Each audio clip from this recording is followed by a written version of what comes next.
Buenas tardes, les damos la bienvenida desde la Facultad de Agronomía de la Universidad Nacional del Centro de la Provincia de Buenos Aires a todas las personas que se han inscrito en este sexto encuentro nacional Enseñanza y Aprendizaje de las Ciencias de la Naturaleza en Contextos Situados y segunda jornada sobre Educación Integral para las Sexualidades. Quiero agradecer la presencia y el acompañamiento institucional del señor vicerrector de la Universidad Nacional del Centro de la Provincia de Buenos Aires, el doctor Marcelo Aba, de la señora secretaria académica de la universidad, profesora Mabel Pacheco, de la secretaria académica de la Facultad de Agronomía, la ingeniera Silvia del Carmen Lozardo. También agradecer a la directora del Departamento Docente de Formación e Investigación Educativa, profesora Adriana Pina, quienes hoy nos acompañan en este importante encuentro nacional. En este primer día de trabajo tenemos el grato honor que nos acompañe la doctora Elsa Mainardi, docente investigadora de la UBA, como conferencista invitada, quien ha planteado el tema de esta conferencia, Educación en Salud Colectiva, un paradigma crítico emancipador, previamente a esta situación epidemiológica que hoy tiene especial importancia y actualidad. Cabe destacar que desde el Departamento de Formación e Investigación Educativa de la Facultad de Agronomía, integrado mayoritariamente por docentes e investigadoras de nuestro profesorado en Ciencias Biológicas, han comenzado desde el año 2012 con estos encuentros y los mismos se han sostenido y enriquecido y han contado con la participación de destacados disertantes a lo largo de todos estos años. Entre estos disertantes se encuentra nuestra recordada compañera de trabajo, la doctora Olga de Lorenzi, quien hoy ya no está con nosotros. Hoy nos encontramos en la apertura del sexto encuentro nacional, en un contexto diferente, en el cual nos ha situado la pandemia ocasionada por la COVID-19, lo que ha potenciado la comunicación mediada por tecnologías. Nos encontramos tan cerca y también tan lejos al mismo tiempo, pero convencidos que hay que seguir adelante y en este caso en particular dando continuidad a esta línea de trabajo en la que se han creado y sostenido vínculos entre la universidad, la Facultad de Agronomía, los institutos superiores de formación docente y otras instituciones educativas a través de sus docentes, sus investigadores, sus graduados y sus estudiantes.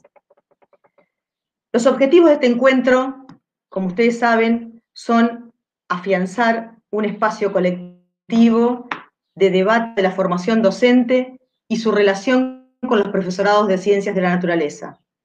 También las organizadoras han planteado como objetivo posibilitar el acercamiento y comunicación de los equipos de trabajo de universidades, de institutos superiores de formación docente, de escuelas de los niveles secundarios, primario e inicial, a fin de intercambiar propuestas y experiencias de docencia, investigación y extensión en relación a la enseñanza y el aprendizaje de las ciencias de la naturaleza en contextos situados. En este primer encuentro, como ya les hemos dicho, contaremos con la presencia de la doctora Elsa Mainardi, quien abordará la temática Educación en Salud Colectiva, un paradigma crítico emancipador. En el segundo encuentro, el próximo miércoles 21, nos acompañará la doctora Paula Feinsod, que en el marco de la segunda jornada de Educación Integral para las Sexualidades presentará el tema Embarazos en las adolescencias, maternidades y paternidades en la escolarización. Y el tercer encuentro de este ciclo, el miércoles 28, estará destinado a la presentación de póster que reseñen experiencias pedagógicas, trabajos de investigación y proyectos de extensión relacionados con las temáticas de este encuentro.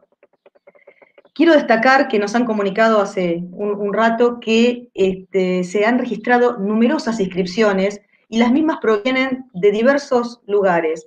Un gran número de localidades de la provincia de Buenos Aires, pero también hay inscripciones provenientes que son docentes, investigadores relacionados con la docencia, alumnos de profesorados, docentes de institutos superiores, graduados. Además de la provincia de Buenos Aires, provienen de la provincia de Río Negro, de Córdoba, de Corrientes, de Entre Ríos, de Misiones, de Neuquén.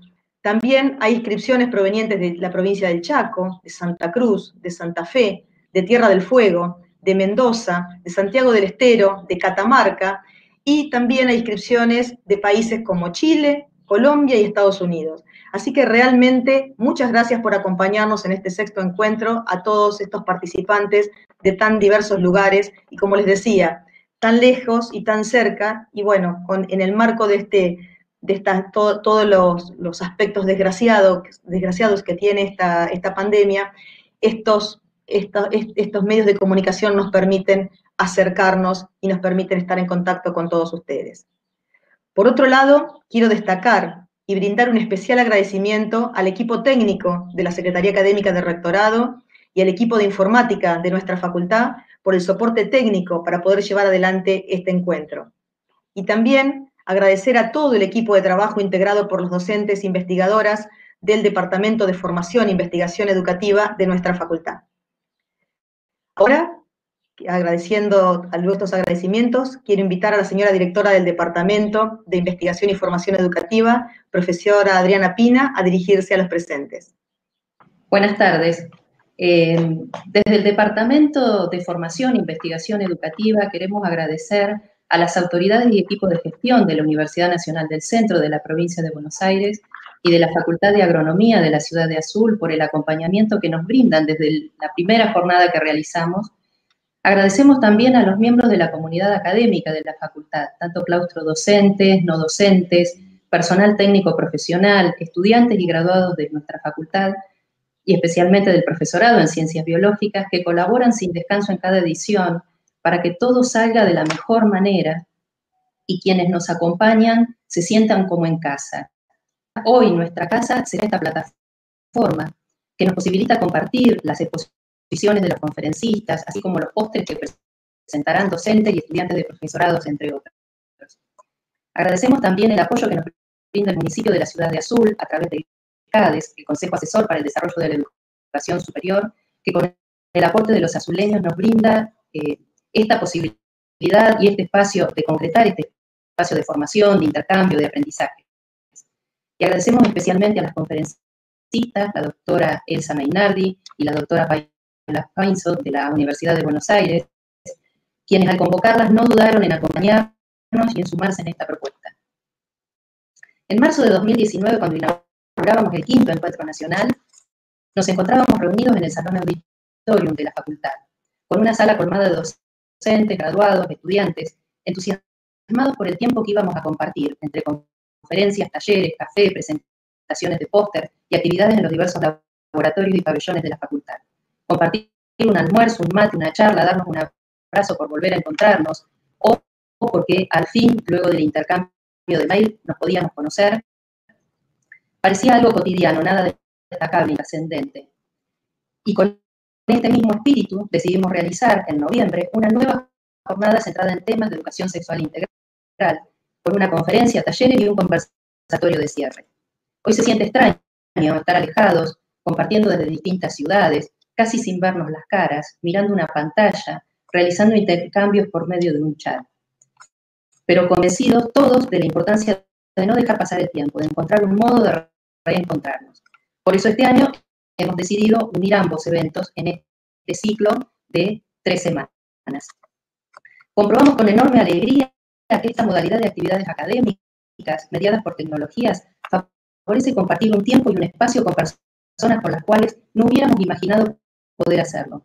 Un tiempo sincrónico y asincrónico, y un espacio difuso, extendido, atravesando paredes y fronteras. Colegas y estudiantes de localidades que recorren todo el ancho y el largo de nuestro territorio, de nuestro país y de otros países de América nos acompañan en esta propuesta. Las temáticas que nos convocan en estas 3 jornadas de trabajo refieren a la enseñanza y el aprendizaje en las áreas de las ciencias de la naturaleza, la formación científica, el abordaje de la educación integral para las sexualidades, los paradigmas acerca de la salud humana y en especial la preocupación compartida acerca de la formación docente, inicial y continua. Desafíos que exigen un replanteo profundo de abordajes teóricos y de las formas en que la enseñanza ha sido desarrollada tradicionalmente. Uno de los objetivos de nuestros encuentros es el intercambio de experiencias pedagógicas, de proyectos de investigación y de extensión, como hacía mención la decana, entre equipos de trabajo de universidades, de institutos, de escuelas de los niveles inicial, primario y secundario, que hemos ido incorporando a nuestra propuesta. Inicialmente estaba destinado a más escuelas de nivel secundario y nivel superior, y por las temáticas se han ido incorporando docentes, directivos y miembros de gestión de escuelas de nivel primario y de nivel inicial. Miembros de comunidades educativas tan distintas, cuya riqueza radica justamente en esa diversidad de experiencias que iremos compartiendo en las jornadas, en las conferencias y en el conversatorio de cierre. Así como asumíamos el año pasado el compromiso de realizar el 6º encuentro nacional, consideramos desde nuestro departamento que hoy debemos asumir un nuevo desafío, porque este tiempo nos ha obligado a preguntarnos acerca de nuestras prácticas, reflexionar sobre los procesos de enseñanza y de aprendizaje, revisar los formatos pedagógicos y didácticos, las formas en que nos vinculamos entre colegas y con nuestros estudiantes. En futuras jornadas, cuando volvamos a encontrarnos en el salón auditorium, en los pabellones, en los laboratorios, en el comedor del campus, consideramos que este formato, sostenido en plataformas de videoconferencias y de streaming, en canales de transmisión en vivo, no debería dejarse de lado, o al menos no del todo. Nos acerca a muchos colegas formados y en formación, con los cuales de otro modo no podríamos compartir conocimientos, proyectos, experiencias y saberes. Y aunque asumimos el riesgo de no saber bien cómo organizarlo, hoy no sabemos cómo hacerlo. Desde el Departamento de Formación e Investigación Educativa sostenemos un principio indelegable de nuestra universidad con la educación pública. Desde aquel sueño del doctor Osvaldo Zarini hasta hoy que se cumplen 46 años de su fundación. Nuestra responsabilidad y compromiso ético-político a fin de colaborar con una educación de calidad, gratuita y que amplíe su llegada a muchos más estudiantes y colegas. Agradecemos a todos quienes han participado y quienes participan hoy y en las siguientes actividades, porque nos brindan la posibilidad de hacer aquello con lo cual han luchado nuestros abuelos y abuelas, nuestras madres y padres. No podemos menos que esto, y es poco, comparado con el esfuerzo que día a día realizan nuestros docentes y estudiantes en cada rincón de nuestro país. Les agradecemos mucho la presencia hoy, en la jornada del 21 y en la jornada del 28, y esperamos que sea muy grato hacerlo. Muchísimas gracias por estar inscritos y por estar participando en este día de hoy. Muchas gracias, Adriana. Ahora vamos a invitar al señor vicerrector, doctor Marcelo Aba, a dirigirse a los presentes y posteriormente dejar inaugurada este 6º encuentro nacional. Buenas tardes, señora decana, autoridades, a la audiencia en especial. Un muy cordial saludo y una muy cordial bienvenida desde la Universidad Nacional del Centro. El año pasado tuve el placer de acompañarlos en la apertura, que fue presencial, como se mencionaba recién, y por supuesto que hubiéramos querido que este año fuera la misma situación, pero bueno, ahí nos trastocó todo el tema, no solamente el sistema educativo, nos trastocó la vida, y hoy estamos con esta nueva modalidad que nos permite llegar a lugares donde tal vez con la otra modalidad no hubiéramos llegado. Así que mientras lamentamos el no poder compartir la presencialidad, por otro lado, tenemos que ver que hay algunas aristas positivas, como la posibilidad de estar llegando hoy a otros países, a audiencias que quizá no hubiéramos llegado con todas estas actividades. Y por supuesto agradecer a la facultad, agradecer al Departamento de Formación e Investigación Educativa, a todos los que han hecho posible que se reconvierta esta actividad, que, insisto, tenía una modalidad presencial, y se la reconvierta a este formato de remoto a través de las tecnologías, y podamos hoy estar compartiendo hoy y la semana siguiente los conversatorios, y en la otra semana la presentación de post. Como universidad nos sentimos orgullosos de generar estos espacios de debate y de construcción conjunta en cada una de las áreas, y en particular, en este caso, en el área de la enseñanza y aprendizaje en las ciencias de la naturaleza. Pero muy especialmente esto toma relevancia en este año particular, puesto que hemos tenido que darle un nuevo formato a todo nuestro sistema de enseñanza, y seguramente en tanto vayamos madurando cómo avanzamos en medio de la pandemia, también tendremos que ir previendo cómo salimos de ella y cómo en la pospandemia montamos nuestro sistema educativo para que, como recién se mencionaba, también algunas cosas que hemos desarrollado en el tratar de salir de la emergencia en la que nos puso el virus, también queden para el futuro si es que resultan positivas y nos permiten tener mayor llegada. Entonces, como dicen a veces, toda crisis representa una oportunidad.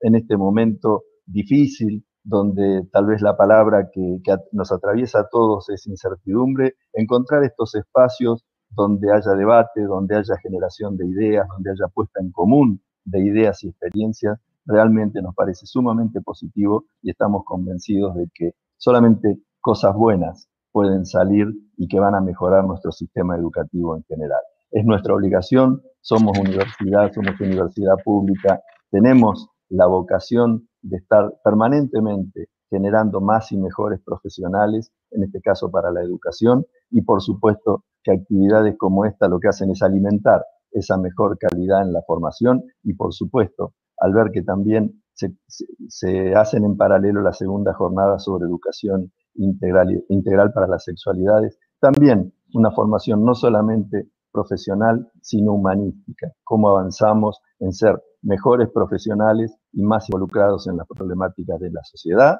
en general y de nuestros estudiantes en particular. De manera que como universidad solamente nos queda el agradecimiento a todos, a la audiencia por haber elegido esta opción y estar hoy acompañándonos, a los organizadores, un agradecimiento muy especial a los disertantes, hoy la doctora Mainardi, pero la doctora Feinsohn también, porque es con su experiencia, es con su bagaje de conocimientos que le darán contenido a todo lo que aquí se va a tratar. La Universidad Nacional del Centro les desea el mayor de los éxitos. Ojalá la próxima la podamos estar inaugurando otra vez en formato presencial, pero si es posible también sosteniendo la transmisión a distancia para llegar más lejos y mejor. El mejor de los éxitos entonces, que las conclusiones de estas jornadas retroalimenten a todo el sistema de formación y a la enseñanza y el proceso de enseñanza-aprendizaje en las ciencias de la naturaleza, y si la señora decana está de acuerdo, declaramos formalmente inaugurado este sexto encuentro nacional. Muy bien, muchísimas gracias, señor vicerrector. Agradecemos sus palabras y realmente que esto nos sirva como para retroalimentarnos y continuar creciendo y que ahora esta experiencia sirva para sumar todo esto que hemos aprendido rápidamente en estos meses en el marco de la pandemia, con gran incertidumbre, como usted muy bien decía, pero con gran vocación docente, por los integrantes de los equipos docentes de nuestra facultad y de todos los equipos docentes de todas las instituciones de nuestro país, pero también con gran vocación de nuestros estudiantes para ser parte de ese proceso de enseñanza y de aprendizaje.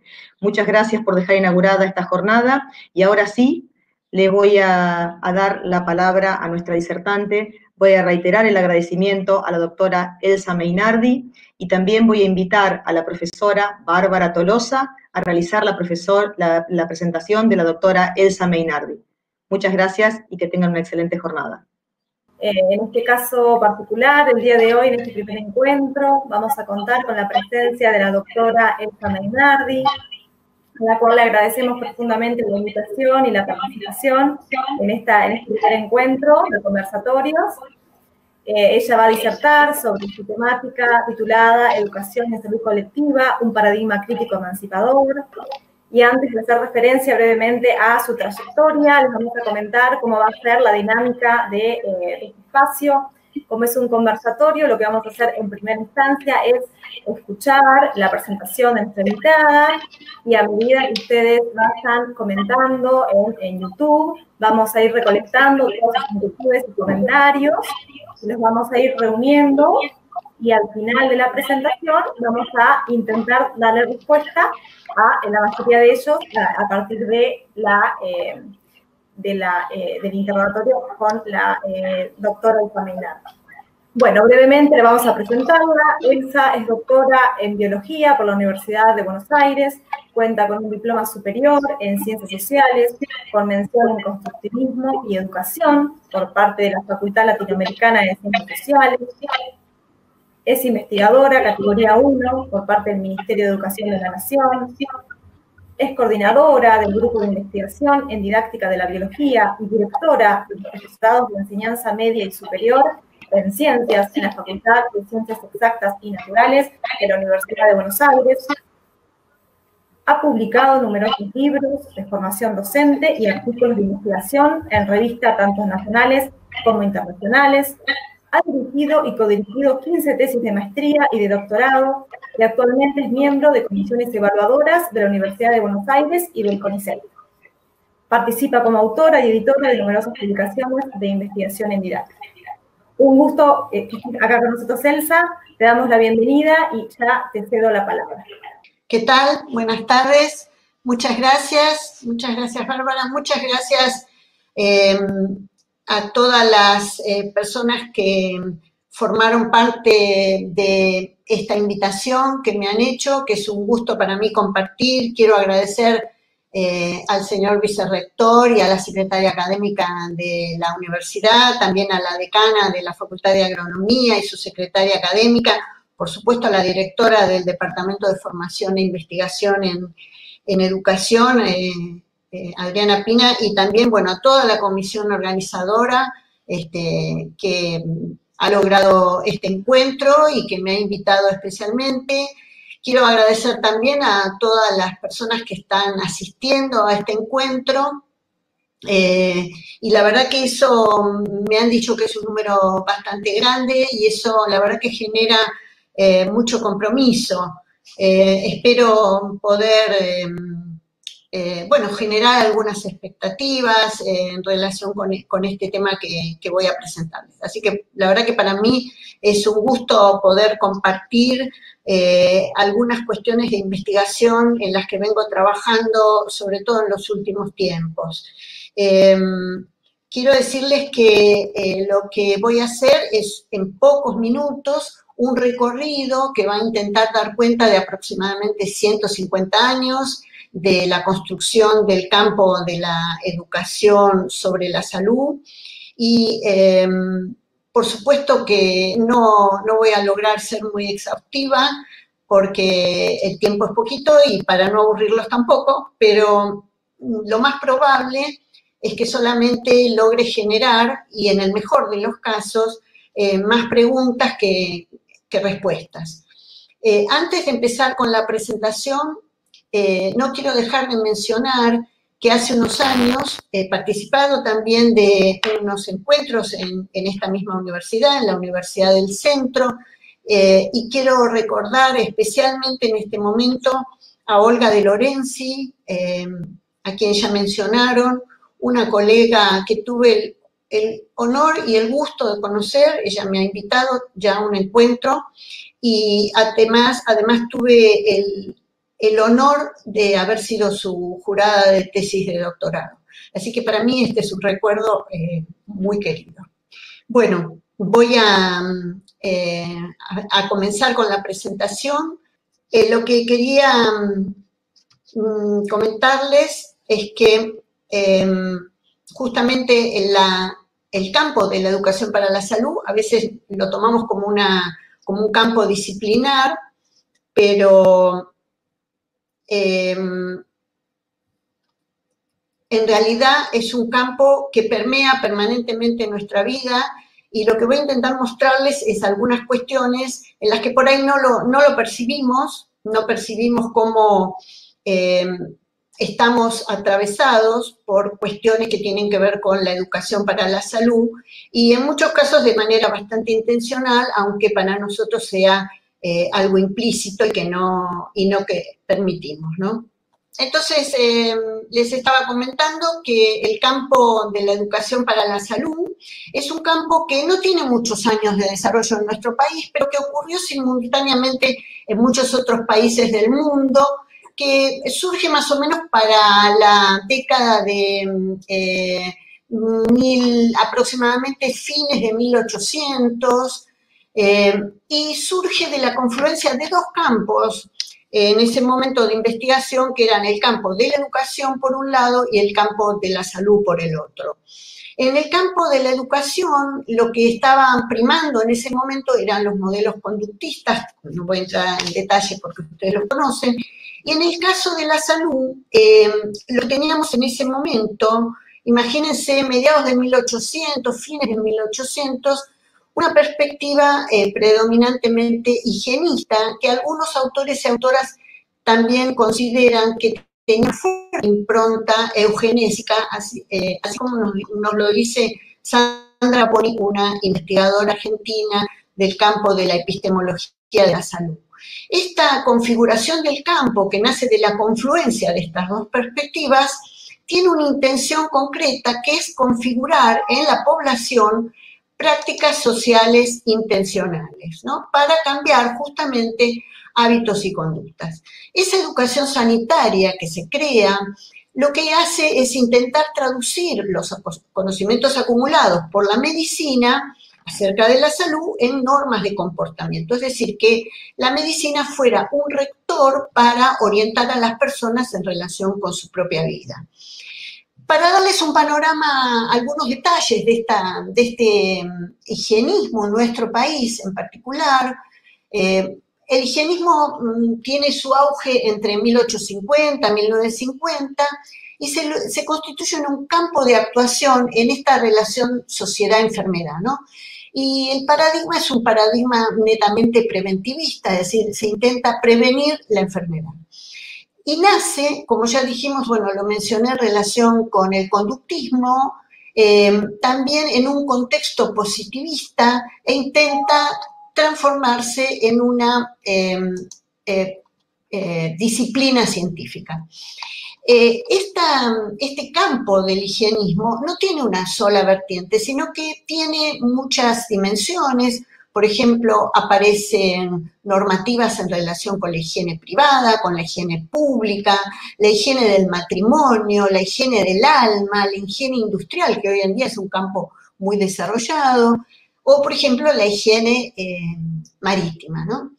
Piensen que en ese momento recién se acababa de crear la Facultad de Medicina de la Universidad de Buenos Aires. En 1870 tuvimos una gran epidemia de fiebre amarilla, o sea, aparece la cuestión epidemiológica muy presente, y 10 años después se crea la primera cátedra de higiene. Se ve la necesidad de trabajar específicamente en cuestiones de higiene y de epidemias en la Facultad de Medicina. Al mismo tiempo, para 1912, principios de 1900, se crean obras sanitarias de la nación como parte de esta higiene pública, se intentan generar cloacas y, por supuesto, purificación de agua, llevar el agua hasta las casas. Sí, como ven, tiene muchas patas, muchas ramas. Y un hito importante también que quería mencionarles es que en 1932 se crea la Asociación Argentina de Biotipología, Eugenesia y Medicina Social. El concepto central del higienismo es la profilaxis, es decir, impedir la transmisión y el desarrollo de enfermedades contagiosas producidas por gérmenes. Tengan presente que hacía poco que se había descubierto el bacilo de Koch, es decir, todo el énfasis estaba puesto en enfermedades producidas por agentes externos y, por supuesto, acá no aparecen, por ejemplo, enfermedades autoinmunes.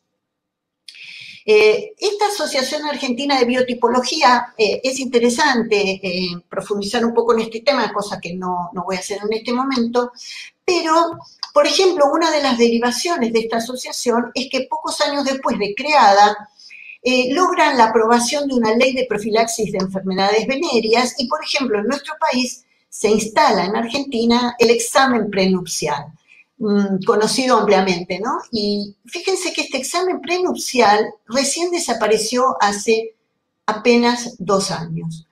El examen médico previo al matrimonio establecía quiénes estaban capacitados para contraer matrimonio y, según Marisa Miranda, una investigadora argentina de eugenesia, dice que es un deseo eugenésico de determinar quiénes eran aptos para traer hijos al mundo. Aquí hay un texto muy interesante de García Velardi, publicado hace poquito, que dice lo siguiente, dice: bajo la influencia del discurso científico positivista, la higiene es la disciplina que da respuesta a una de las mayores preocupaciones del Estado, vinculada al saneamiento de los sujetos y la eliminación de la barbarie, de la degeneración racial y de toda marca cultural que proviniese de inmigrantes y de pueblos originarios. Es decir, es que esta concepción higienista tenía un objetivo muy claro y que estaba dirigido sobre todo a la gran cantidad de inmigrantes que tuvimos, la gran migración que tuvimos a principios de 1900, fines de 1800, y hablan de la degeneración racial y de toda marca cultural que proviniese de inmigrantes y de los pueblos originarios. Ambos grupos, dicen, eran identificados como individuos peligrosos, portadores de venenos raciales, de la prostitución y del alcoholismo. Los objetivos principales del higienismo eran combatir las enfermedades venéreas y el alcoholismo, que era considerada una enfermedad transmisible de padres a hijos. Dice, en tanto discurso dominante, la higiene y la moral se inscriben como un dispositivo de control de los problemas sociales a través de la ritualización de prácticas escolarizadas. Fíjense todo lo que dice esta frase.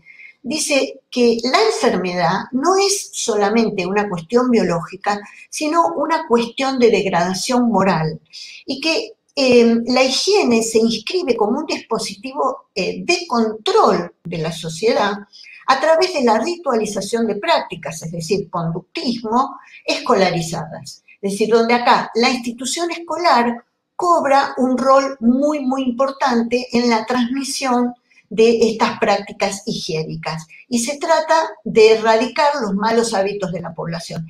Es muy interesante cómo la enfermedad aparece con una impronta moral, con una impronta axiológica muy fuerte, ¿no? Puigros y Einstein también dicen que el accionar del cuerpo médico escolar asume una función de control en cuanto a la prevención de enfermedades y de los comportamientos morales de los niños y de las familias más pobres. O sea que la escuela, en relación con la transmisión de conductas relacionadas con el higienismo, ha venido cumpliendo un rol muy, muy importante. Bueno, seguimos un poquito más adelante, alrededor de mediados del 1900, un médico que se hizo muy famoso, historiador, sociólogo también, fue el que propone el término promoción de la salud.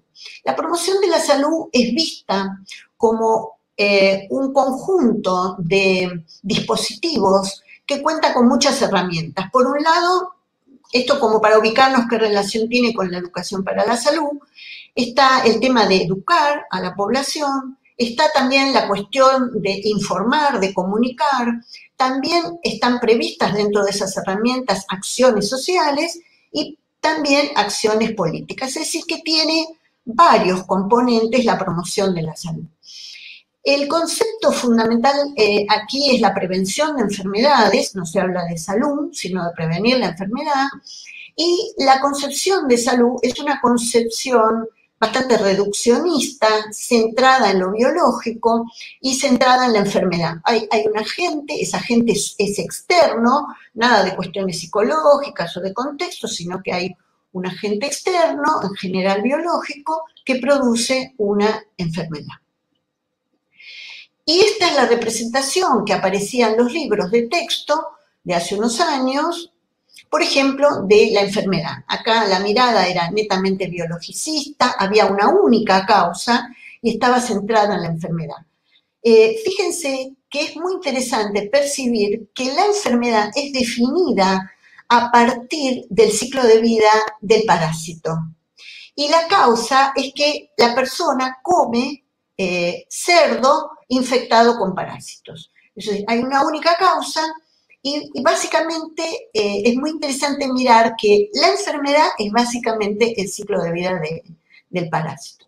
Una versión más moderna es esta. Los dibujitos son más modernos y donde aparece básicamente lo mismo. La enfermedad es el ciclo de vida del parásito. La causa es la ingestión de la carne poco cocinada. Esta persona come cerdo mal cocinado y si el cerdo está contaminado, se contagia de la enfermedad.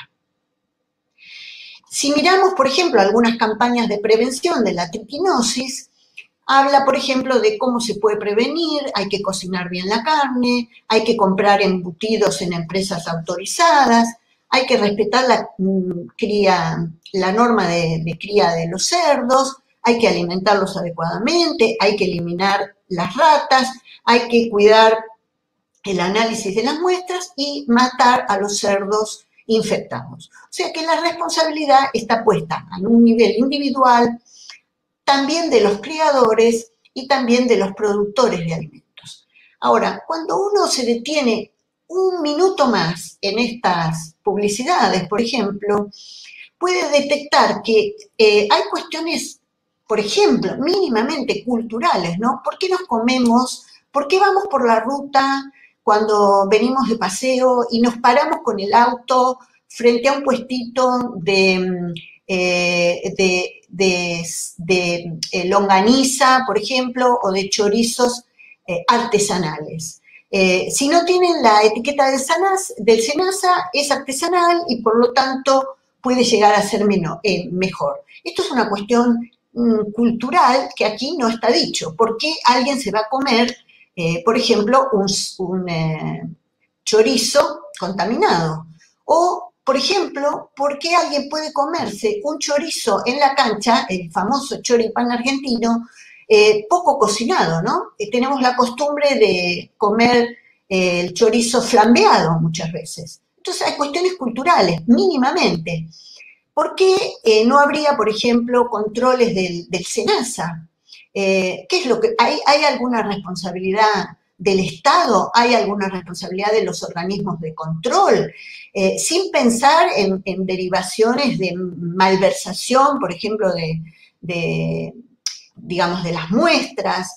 ¿Alguien eliminaría, por qué un productor eliminaría el cerdo infectado, por ejemplo, y los costos que eso produce? ¿O por qué, por ejemplo, habría ratas en los criaderos? ¿O por qué no están bien alimentados esos cerdos? Entonces, cuando nosotros nos ponemos a analizar mínimamente, 2 segundos, estas recomendaciones, vemos que la responsabilidad es de nuevo, bueno, individual, ¿no? Y desaparecen otras dimensiones como dimensiones culturales, dimensiones sociales, políticas y económicas que todas y todos sabemos que existen. Bueno, pasemos un poquito más adelante a la promoción de la salud. La promoción de la salud entra en auge alrededor de 1970. Esto lo pueden rastrear, es muy interesante, en Estados Unidos, en Canadá, cómo se van generando este énfasis en la promoción de la salud, donde el fuerte está en esta perspectiva de educación para la salud y se minimizan las otras dimensiones. Todo lo que tenga que ver, por ejemplo, con la responsabilidad del Estado queda reducido a dimensiones que a veces hasta desaparecen. Y ahora voy a tratar de explicar un poco esto. ¿Cuál es la concepción de salud? Bueno, ahora ya tenemos una concepción que ha pasado por Freud, ha pasado por el psicoanálisis o por la psicología, ya ha pasado por el auge de la ecología alrededor de 1950, entonces ya no tenemos una mirada tan ingenua respecto de cómo se produce la enfermedad, sino que aparece acá el agente y el contexto. Ese agente podría ser un agente psicológico, un agente ambiental, podría haber una contaminación, por ejemplo, del aire, del agua, o podría haber también algún agente biológico, ¿no? El agente puede ser diverso. Entonces ya aparece una visión más compleja de la salud y, como ven, no hay una definición de salud, sino que se va revisando históricamente, ¿no? Que pocas veces lo mostramos estos aspectos. Entonces aparece lo que algunos autores llaman, Dubos, por ejemplo, una concepción ecológica de salud. El agente en un determinado contexto, no en cualquiera, porque se sabe, por ejemplo, que no cualquiera frente al bacilo de Koch tiene tuberculosis, sino que tienen que haber un conjunto de características para que se produzca la enfermedad. Para la década de 1990, empezamos a ver otras dimensiones relacionadas con la concepción de salud, pero al mismo tiempo un énfasis muy grande en la educación para la salud, pensando que el objetivo debería ser educar a la población para cambiar sus estilos de vida. Entonces, si bien tenemos agente y contexto que produce una enfermedad, es muy importante pensar en los estilos de vida de la persona que hace que esa persona pueda tener determinada resistencia, por ejemplo, frente a una enfermedad, y el impacto que esa enfermedad pueda tener en relación con los estilos de vida y también los estilos de vida como causantes de enfermedades. Y por lo tanto, si la enfermedad está muy condicionada por mi estilo de vida, es muy importante el cuidado personal. Y aquí la OMS, que tiene muchos trabajos desarrollados, mucha investigación en este campo, hay muchísimos documentos escritos sobre esto, comienza a hablar de la determinación social de la salud. Una de las críticas que se le hace hoy en día a esta determinación social de la salud es que el contexto es externo a la persona. Es decir, si una persona tiene una determinada enfermedad que puede estar relacionada, por ejemplo, con la vivienda en la que se encuentra, o que no tiene agua, o que no tiene cloacas, o que es pobre, o que come mal, esas dimensiones no son dimensiones externas al sujeto, sino que forman parte del sujeto. Es mucho más compleja la mirada que hoy tenemos hoy en día. Pero la OMS introduce esta concepción de determinación social de la salud. Cuando nosotros miramos los póster o las figuras o las imágenes que aparecen ustedes se meten en Google y ponen salud y les aparecen, por ejemplo, imágenes de este tipo. Dice, ¿qué es la salud integral? Bueno, aparece esa visión ecológica de bienestar físico, mental, social, no solamente la ausencia de enfermedades.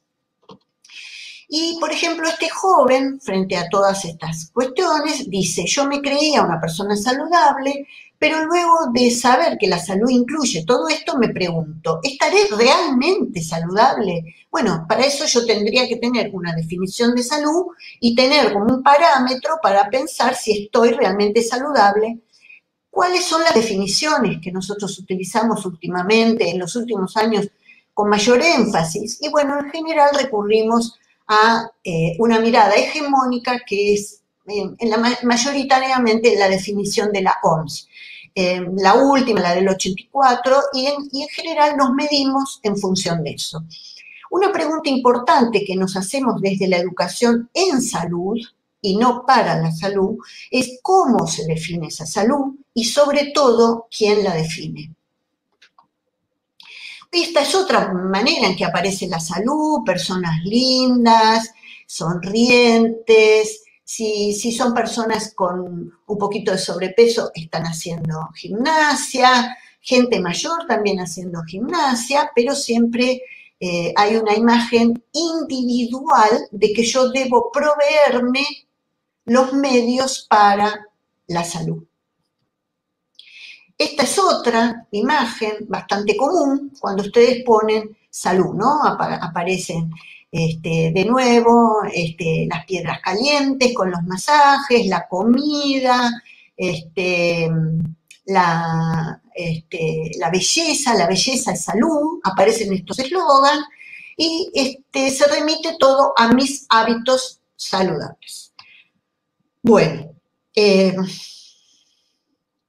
la promoción de la salud, y aquí empiezan algunas críticas, intenta trasladar a las personas el control sobre el cuidado de su salud y la responsabilidad por su estilo de vida. No vamos a negar que esto es importante. La pregunta que nos hacemos en este punto es, además de una responsabilidad individual, ¿habrá alguna otra cuestión que mirar que no sea solamente mi culpa en relación a no seguir un estilo de vida adecuado? Y por otro lado, mi medida del éxito pasa, bajo este paradigma, por tener un sueldo que me permita financiarme una buena prepaga para acceder a un buen sistema de salud. Y si no, mi medida del éxito me va a decir que fracasé. De acuerdo con el liberalismo, dice Paula Feinsod y Marta Busca en un libro que se llama Educación para la Salud y Género, y quiero citarla porque además Paula es la invitada por este encuentro para la semana que viene, dice, de acuerdo con el liberalismo, la salud pasa a ser de responsabilidad individual.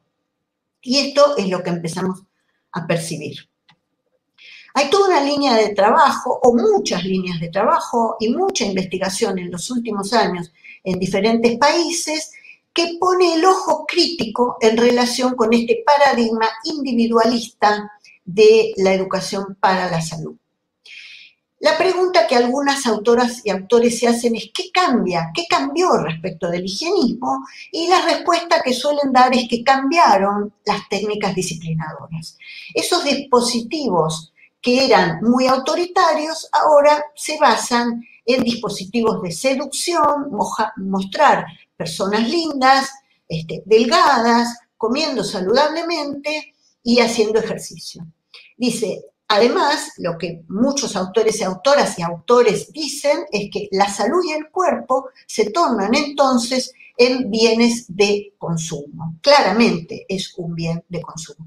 Cuando digo cuerpo, estoy hablando no de una noción que solemos manejar muchas veces desde la biología, un conjunto de órganos y sistemas, sino pensar en dimensiones mucho más complejas, por ejemplo, en una concepción biopolítica del cuerpo, como plantea Foucault. Pero eso es tema para otra charla. Algunas dimensiones de análisis para pensar en esta sindemia de COVID. Y digo sindemia porque se está viendo que es más que una pandemia, es una enfermedad que tiene sinergia con otras enfermedades, donde las potencia y las hace más complejas. Esto no pasa con todos los virus. Hay virus que se neutralizan, por ejemplo, el virus de la gripe y el virus del resfriado común suelen neutralizarse. El COVID es un virus que entra en sinergia con otros virus o con otras enfermedades. Bueno, si por ejemplo planteamos esto en un aula con nuestros alumnos, por ejemplo, pensemos en la problemática de la enfermedad provocada por el COVID, por el virus, y qué dimensiones podrían tener, qué actores, qué variables podríamos tener en cuenta para pensar en esta pandemia. Bueno, yo les voy a mostrar algo muy simplificado de algunas cosas que a mí se me ocurrieron, pero cada vez que diga algo seguramente a ustedes se les ocurren muchísimas más y mucho más interesantes que las mías. Esto es solamente a modo de ejemplo que también podrían trabajar en el aula con sus alumnos. Pensamos, por ejemplo, en un sistema productivo. Algunas dimensiones de ese sistema productivo, por ejemplo, algunas personas siguen cobrando un sueldo, trabajando desde su casa, otras personas han perdido su trabajo. ¿Qué significa ir a trabajar en estas condiciones? ¿Qué significa, por ejemplo, que algunas personas quieren que las personas más humildes sigan asistiendo a su trabajo, aún en condiciones de poca higiene? Es decir, hay un montón de dimensiones que se me abren, de cuestiones que se me abren, solamente pensando en el sistema productivo. Si estoy pensando en el sistema científico, cientos de variables más, por ejemplo, para plantearles simplemente un ejemplo, la Universidad de Buenos Aires recientemente sacó becas cofinanciadas con empresas, mientras que CONICET hace mucho tiempo que las tiene, es decir, el sistema científico no podía compartir, por ejemplo, recursos de financiamiento de becas con el sistema productivo. No podíamos tener, por ejemplo, con una beca UBA, a alguien financiado también por una empresa.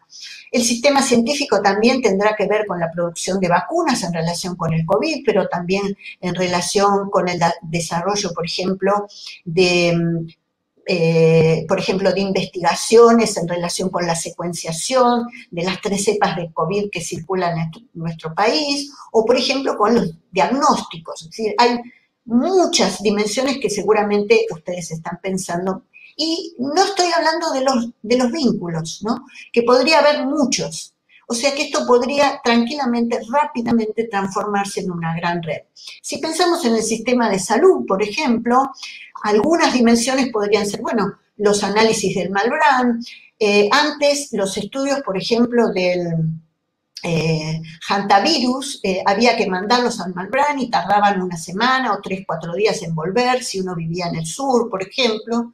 En cambio ahora tenemos unidades regionales donde se pueden hacer los análisis, pero también hay que equiparlo y el equipamiento no puede ser un equipamiento muy obsoleto. Cómo se mantuvieron los recursos, se financiaron investigaciones, la gente que está trabajando en qué condiciones se encuentra.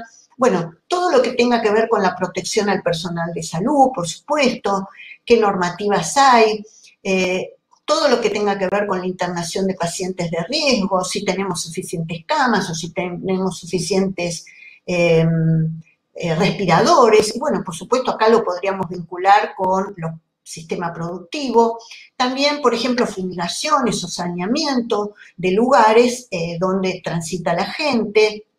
Digo, seguramente a ustedes se les ocurren cientos más. En relación con el sistema educativo, podemos pensar, por ejemplo, las escuelas, las universidades, si las escuelas, por ejemplo, o las universidades tienen buen equipamiento, si se provee equipamiento, tecnología o conectividad, todas las dificultades que tenemos de acceso de los alumnos al sistema educativo en este momento. Bueno, también un sistema educativo que tiene que educar para el cuidado personal de las familias, de los estudiantes. Bueno, todo lo que tenga que ver, por supuesto, con la legislación en relación con tarifas, con alquileres, con despidos o no despidos, con el apoyo económico o no que se le pueda brindar a las personas, y por supuesto esto entra en resonancia con todas las demás, los demás sistemas. La regulación propiamente del ASPO, ¿no? Cómo se hace para regular el aislamiento, cuántos días de aislamiento, si se puede sostener el aislamiento, si el aislamiento es regional o no, qué condiciones hay que tener en cuenta en cada región para determinar el aislamiento o no. También lo que tiene que ver, por ejemplo, con políticas y organizaciones de control, en la regulación, por ejemplo, de las acciones de la policía, de la gendarmería, por supuesto que todo esto regulado por legislación, la comunicación propia que debemos tener para comunicar permanentemente la información en relación con las medidas de cuidado, en relación con las curvas. Bueno, por supuesto, esto lo podríamos trabajar tranquilamente con nuestros alumnos y podríamos tomar, por ejemplo, 2 o 3 dimensiones del sistema y tratar de hacer una red más compleja. Aquí no hay una red prácticamente, ¿no? Lo que está en el centro de todo esto, en este modelo que estoy planteando, es el Estado, pero un Estado regulador y al mismo tiempo regulado. Regulador porque tiene que hacerse cargo de un montón de estas dimensiones, es un actor importante, pero al mismo tiempo regulado, por supuesto, por todos los demás sistemas. Es decir, el Estado también va promediando y viendo y tomando en cuenta, o debería por lo menos tomar en cuenta, no es un Estado que puede hacer cualquier cosa, ¿no? Hay leyes, hay sistema, hay digamos, están los 3 poderes, legislativo, ejecutivo y judicial, que regulan o deberían regular al Estado. Muy bien. Esta es una perspectiva muy distinta a la perspectiva unicausal y a la perspectiva en la cual yo me tengo que hacer cargo de lavarme las manos. Si yo estoy pensando en este lugar, ¿qué lugar ocupa en este esquema lavarme las manos? Bueno, por supuesto que es muy importante. Tiene que ver con mi cuidado personal, tiene que ver con la comunicación que me llega, tiene que ver con una responsabilidad privada o con ver de qué manera yo puedo, por ejemplo, sostener el aislamiento o no. pero es un actor, mi cuidado personal es un actor más dentro de un sistema mucho más complejo. Uno podría preguntarse, por ejemplo, en este modelo, de qué depende que una persona pueda cumplir o no el aislamiento, qué ocurre cuando una persona se enferma, de quién es el gasto, quién pagará la vacuna, cuánto costará, qué investigaciones se hacen, cómo se encuentra el sistema sanitario y las unidades de terapia intensiva, quién provee los respiradores. O sea, es una mirada mucho más compleja, ¿no? En relación con el COVID, por ejemplo.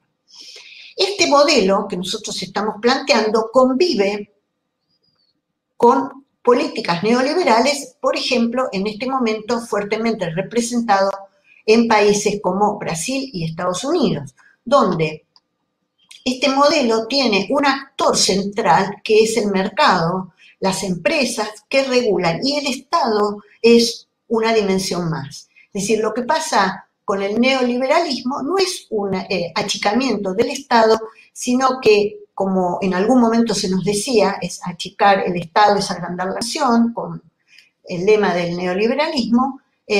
Las empresas se ocupan de regular al Estado, y por ejemplo, en nuestro país tenemos una tendencia en los últimos años a que las empresas regulen, por ejemplo, la educación. Entonces hay un artículo muy interesante de Miriam Felfeber y Adriana Puigros, todo un documento donde habla de la privatización de la educación en Argentina, y vemos claramente cómo el mercado está regulando, por ejemplo, los sistemas educativos. Tengo colegas en Brasil, dos colegas, Sandra Escobedo e Isabel Martins, que trabajan, por ejemplo, viendo cómo las diferentes empresas que todos conocemos, bancos y empresas de diferentes tipos, regulan los currículos escolares. Una forma sencilla de ver la diferencia, digo, es preguntándonos quién se hace cargo principalmente del gasto en salud en relación con esta pandemia, ¿no? Y también si estamos incluyendo otras dimensiones en ese análisis que hacemos de la enfermedad, que sean dimensiones políticas, sociales, económicas, culturales y axiológicas mínimamente, ¿no? Bueno, acá les voy a dar un ejemplo de lo que está pasando, por ejemplo, en Estados Unidos en relación con este modelo de hágase cargo de su salud. Dice, una factura de $35.000, el coste por el tratamiento del coronavirus en Estados Unidos. La situación puede ser alarmante en un país donde casi no hay sanidad pública, millones de personas no cuentan con seguro médico y la pandemia se expande a gran velocidad. Y quería traerles unas palabras de una socióloga estadounidense, Eva Illouz, que dice, el Estado moderno no está ligado a sus ciudadanos mediante un pacto sanitario. En Estados Unidos quedó demostrado que sin ese pacto nada funcionaba. Las grandes manifestaciones se desencadenaron por la horrible muerte de George Floyd, pero también porque las poblaciones negras y latinas, en las poblaciones negras y latinas se produjeron 2 veces más muertes por el COVID que entre los blancos. Dice, nada de esto habría ocurrido si las poblaciones negras hubiesen sido atendidas por el sistema sanitario. Dice, el sistema sanitario no es un sistema capaz de funcionar con lógicas de rentabilidad. No puede funcionar con las lógicas del mercado. La impostura, dice Eva Illouz, consistió en difundir la ilusión de que lo primero es el mercado y que el Estado es algo viejo, desactualizado. Hemos visto ahora que sin un sistema de salud fuerte y sin un Estado que pueda exigir de su población creer en sus expertos, la crisis de la pandemia no podía gestionarse. Fíjense todas las dimensiones que aparecen en el análisis de la pandemia. Las condiciones sociales, políticas, económicas, de salud y de la axiológica en el sentido de a quién cree la población. Si nosotros analizamos, por ejemplo, las cifras de COVID en la región, e inclusive incluí a España y a Suecia, Estados Unidos, uno podría mirar, por ejemplo, los casos de COVID por país, pero se sabe que estas cifras, y acá quiero resaltar esto, esas cifras no son muy confiables. Por ejemplo, fíjense las cuestiones políticas que atraviesan estas cifras. Porque uno podría decir, bueno, esto es objetivo, ¿no? Ni siquiera el análisis de datos es objetivo. Por ejemplo, en Argentina tenemos un retraso de carga de datos en diferentes regiones con más o menos retraso de casos de COVID. Se sabe que tenemos mínimamente en Ciudad de Buenos Aires desde junio no se cargan los datos y en el país en general estamos mirando una foto de hace 10 días. Por otro lado, es muy difícil pensar, por ejemplo, creer que en algunos países los datos sean muy fiables. Por ejemplo, si nosotros apelamos a la cantidad de muertes, es un dato más crudo, la cantidad de decesos, pero los expertos creen que son más fiables. Si uno se toma el trabajo de hacer el cálculo por número de habitantes, se va a encontrar, por ejemplo, con estas cifras. Entonces, es interesante mirar que un paso de 5 a 7 de muertos, de decesos para cada 10.000 habitantes, no es solamente 2 puntos, es un 40% más. Mientras que, por ejemplo, en Estados Unidos es un 60% más en relación con nuestras cifras. Y en Chile, por ejemplo, si nos independizamos, por supuesto, del número de habitantes, porque lo estamos dividiendo por el número de habitantes, entonces vamos a encontrar que, por ejemplo, en Chile hay un 50% más de muertes por número de habitantes. Uno podría analizar a partir de esas cifras cómo por ejemplo, cómo se construyó el aislamiento, cómo se procedió en esos países en relación con el aislamiento. Y también me interesa analizar, por ejemplo, el caso de Suecia. Suecia es un país con 100.000 habitantes, perdón, es un país con 10 millones de habitantes, los casos reportados son 100.000, las muertes son 6.000 y el valor de muertes cada 10.000 habitantes le da 6. ¿Qué pasó acá? ¿Qué pasó en Suecia? Suecia, contrariamente a muchos de estos países, donde, por ejemplo, ya lo dijimos, en Estados Unidos o en Brasil, el modelo es un modelo, hágase cargo de su salud, el Estado financia la mayor parte de la atención sanitaria y el Estado paga aproximadamente el 95% de los gastos médicos. Entonces, ¿cómo podríamos explicar, por ejemplo, esta cifra? Es muy interesante analizarlo porque lo que vemos acá es el conjunto de dimensiones que aparecen para poder, de alguna manera, pensar a qué se deben estos datos. En Suecia se aplicó al principio el criterio de la ciudadanía es responsable, es decir, hay una cuestión cultural muy fuerte. Los suecos dijeron, a nosotros no nos va a pasar lo mismo que a los italianos, porque los italianos viven todos juntos, con los mayores y los menores, todos juntos. En cambio, en Suecia hay mucho aislamiento y además no le podemos decir a la gente qué es lo que tiene que hacer, y entonces por cuestiones culturales ellos se descuidaron y tardaron en instalar el aislamiento y ahora después se han arrepentido. Entonces fíjense cómo no podemos ni siquiera analizar estas cifras en términos de una sola variable, ¿no? De nuevo aparecen cuestiones culturales, cuestiones políticas, cuestiones económicas muy fuertes. Y también quería mencionar, por ejemplo, algunas noticias de Argentina que dicen que el índice de testeos positivos no para de crecer y en la última semana fue del 59%. Quiero decir, hay que tender a que nuestros alumnos construyan un pensamiento crítico y basado en fuentes científicas. ¿Qué significa? que el 60% de los testeos dio positivo. ¿Esos testeos representan una muestra significativa? ¿Cuántos fueron? Y es una muestra que se puede extrapolar al resto del país. Si yo tomo 10 muestras y 6 me dan positivo, 10 muestras es una N significativo para transponerlo, trasladarlo al resto del país, no me está diciendo nada ese dato, es un dato engañoso, intenta engañarnos. Bueno, otras perspectivas que podríamos mirar es, por ejemplo, la epidemiología crítica y el género. Hay bastantes trabajos también hechos en esta línea, donde un artículo en un diario dice el día de la marmota con imperativos higiénicos, porque se refiere a que una persona dijo que había que limpiar en las casas con lavandina, con detergente, con lo que fuere, el piso 3 veces por día.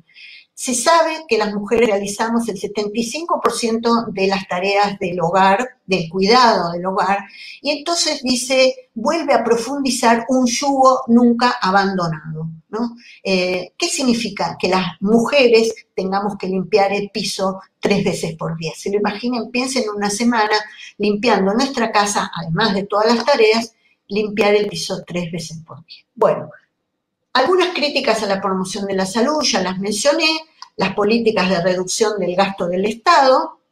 La salud es una construcción social, pero de control individual, es decir, todos tenemos la misma imagen de salud.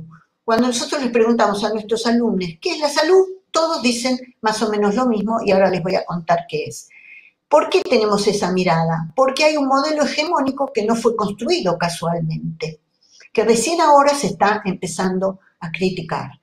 Es una construcción social, todos la tenemos, pero lo concreto es que lo tenemos que controlar individualmente. Y esa responsabilidad individual, que es nuestra medida del éxito, es lo que algunos investigadores e investigadoras denominan salud culpógena, salud persecutoria, y yo denomino culpógena. Si no tengo salud, si no me puedo pagar una buena prepaga, entonces no tengo éxito en la vida.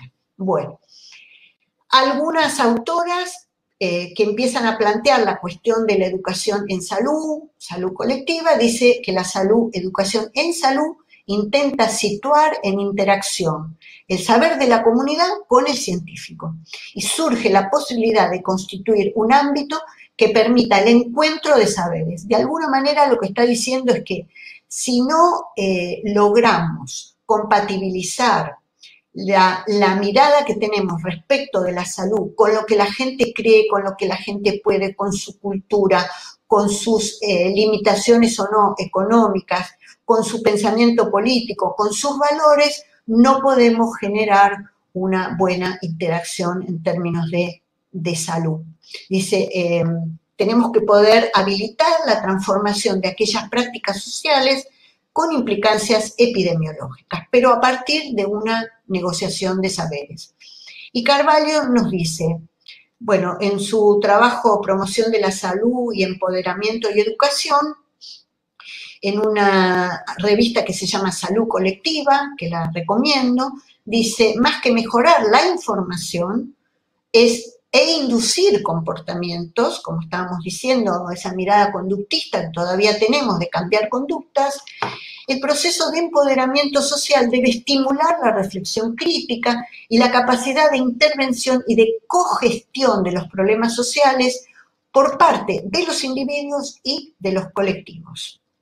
Alicia Stolkiner, una gran investigadora en temas de salud de nuestro país, nos dice, la medicina moderna tiene un doble mandato, y lo dice de manera crítica, el curativo y el de control social. Y esto es lo que venimos diciendo desde que comenzamos a hablar del higienismo.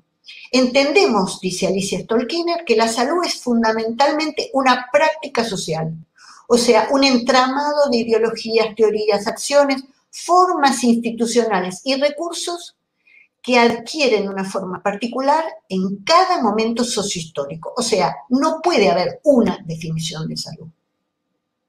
Es lo que vamos construyendo. Nunca damos una noción de salud contextualizada histórica y socialmente. Damos la definición de tal en 1900 no sé cuánto, la definición, hacemos como una línea de tiempo, ¿no es cierto?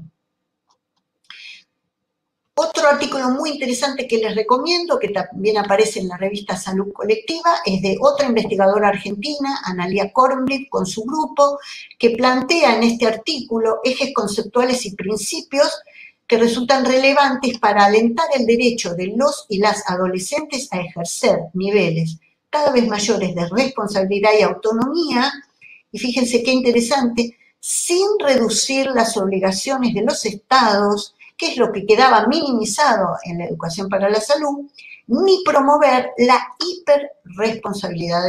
responsabilización de los sujetos, ¿no? O sea, ella está alertando sobre el corrimiento del Estado en no considerar la salud como un derecho humano y, por otro lado, culpabilizando a la gente. Les recomiendo este artículo. Bueno, cuando nosotros trabajamos estas cuestiones con nuestros estudiantes, biólogos, biólogas, biólogues de la Facultad de Ciencias Exactas y Naturales de la UBA que están cursando el profesorado, les hacemos hacer un póster que nos diga en un grupo qué es para ellos la salud.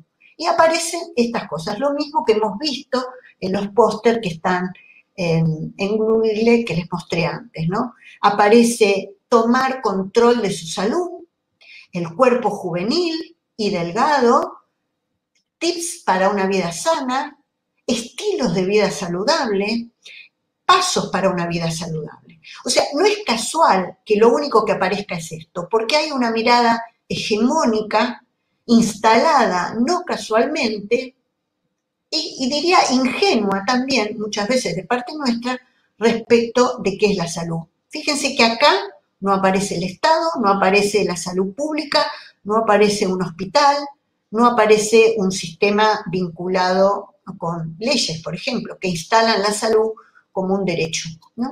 Bueno, también podríamos, en este mismo sentido, analizar libros de texto, los currícula provinciales, nacionales, institucionales, para ver qué perspectivas predominan, si son higienistas, de prevención, de promoción, de educación en salud, y también ver si hay una definición de salud o no. Y por último, para terminar, les comento que hace unos años, con unos alumnos también del profesorado, trabajamos en base al marco de inédito viable propuesto por Freire en una problemática de salud ambiental, ¿no? Está publicado en un libro que es de libre circulación, nuestra página web ahora está caída, pero si lo ponen en la web lo van a encontrar, un libro compilado por la colega mexicana Alma Adriana Gómez Galindo y el colega Mario Quintanilla Gatica, ambos editores de este libro, donde trabajamos algunos capítulos de enseñanza de las ciencias naturales basada en proyectos, y ahí aparece un ejemplo que trabajamos con estudiantes de nuestro profesorado en un bachillerato popular en una localidad en la provincia de Buenos Aires. Trabajamos, por ejemplo, alrededor de una noticia del diario que había aparecido en el año 2007, dice: el plazo vencía ayer, pero aún no hay otro lugar donde derivar la basura, y comenta que hay una protesta vecinal porque sigue abierto el basural de Ensenada, y trabajamos analizando, por ejemplo, esa problemática de salud ambiental, ¿no? Entonces teníamos algunos criterios para analizar esta problemática. ¿Cuál es el problema? Obviamente el problema no es la basura, sino que es un problema mucho más complejo. Hay problemas donde, por ejemplo, de trabajo, ¿no? La gente que trabaja ahí, por ahí no tiene posibilidades de insertarse laboralmente en otros lados. Bueno, es un problema con muchas dimensiones, bien típico de una problemática ambiental. Hay problemas legislativos, bueno, ¿quiénes participan? ¿Cuáles son sus intereses? ¿A quién beneficia y a quién perjudica la situación? ¿Cómo sería una situación deseable y también factible? Y ese es el concepto de Freire de inédito viable, ¿no? Pensar en una situación que podría ser factible. Y acá les muestro simplemente un ejemplo de una red que hicimos entre todos, planteando la problemática. Bueno, hay habitantes de La Plata y sur del conurbano bonaerense que producen residuos sólidos. El dispositivo final es el basural de Ensenada. Esto trae aparejados problemas ecosanitarios, por ejemplo, emanaciones gaseosas, partículas residuales, ruido, objetos cortopunzantes, proliferación de vectores y microorganismos que causan cáncer, por ejemplo, y esto afecta a los vecinos y también a los recolectores que recuperan cosas del basural de Ensenada. Estos vecinos decidieron un bloqueo del basural y bloquearon a los choferes de camiones que trabajan en la planta del SEANSE, que es la planta recicladora. Acá también aparece, por ejemplo, la ley provincial que obliga a los municipios a erradicar los basurales a cielo abierto. Esto era el estado inicial de la situación problemática que la fuimos construyendo entre todos, analizando las distintas dimensiones de la problemática. Y al final, después de la lectura de materiales y de trabajo y de mucha discusión, plantearon una situación superadora que es ampliada por el aporte de distintas fuentes de información y fíjense la complejidad que ellos plantean. Por ejemplo, dice que la institución de red de agua potable, por ejemplo, dice que debe dar a los vecinos de Ensenada y a los habitantes, debe proveer, por ejemplo, a todos los vecinos agua potable y cloacas o desagote de residuos, y por ejemplo plantean algunas cosas como un sistema de depuración de líquidos lixiviados, por ejemplo, que puedan ir a una planta de tratamiento, y esto, por ejemplo, separación de residuos peligrosos y de residuos, por ejemplo, patogénicos, ¿no? Y eso podrían, algunos de estos, ir a parar a un relleno de seguridad. Imagínense los aprendizajes que estas estudiantes hicieron en relación con esta problemática y también la posibilidad de empoderamiento que les da la posibilidad de analizar una problemática real y concreta y poder plantear, por ejemplo, aunque sea un análisis de esta problemática, ¿no?